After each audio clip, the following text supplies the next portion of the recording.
Jérémy Cohen a été agressé par une bande de jeunes, à Bobigny, le 16 février 2022.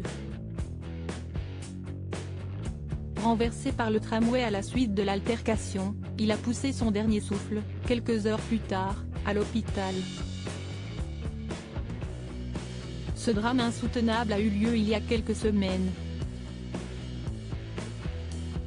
Le mercredi 16 février 2022, peu après 20 h, Jérémy Cohen a été passé à tabac par une quinzaine de personnes puis a été renversé par un tramway alors qu'il traversait les voies ferrées de Bobigny, en Seine-Saint-Denis. Victime d'un arrêt cardio-respiratoire et d'un traumatisme crânien, il est décédé peu après minuit à l'hôpital.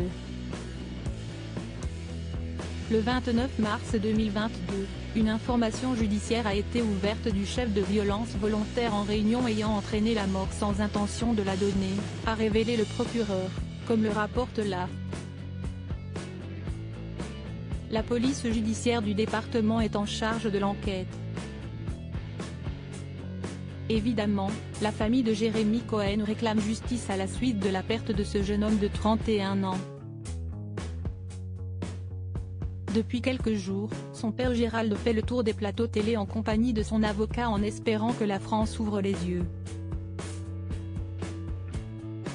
Jérémy était très sensible, un peu romantique, a-t-il rappelé, notamment, sur BFM TV ce matin. Si est-il quelqu'un qui était brillant. D'ailleurs son professeur de physique, qu'il a eu en terminale, m'a appelé parce qu'il a été ému. Il m'a dit, vous savez, si est-il le seul élève qui avait 19 en maths et 19 en physique en terminale S. Il a fait 3 ans de mathématiques et d'informatique Jussieu.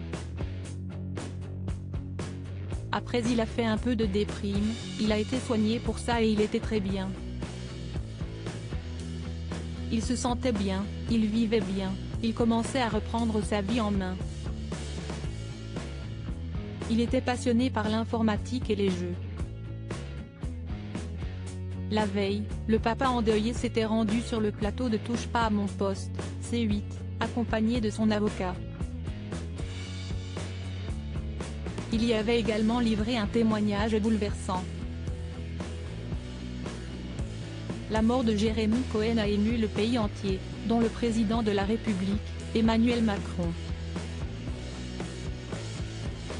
Son cabinet a eu les parents de la victime au téléphone pour leur transmettre un message de compassion et leur faire savoir que dans le respect de l'indépendance de la justice, tous les moyens d'enquête seront mis en œuvre pour identifier les auteurs de cette agression et faire toute la lumière sur cette affaire.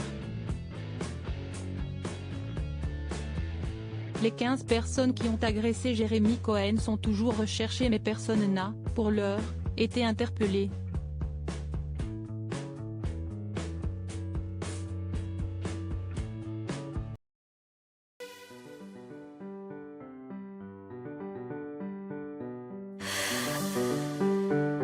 The man I love just had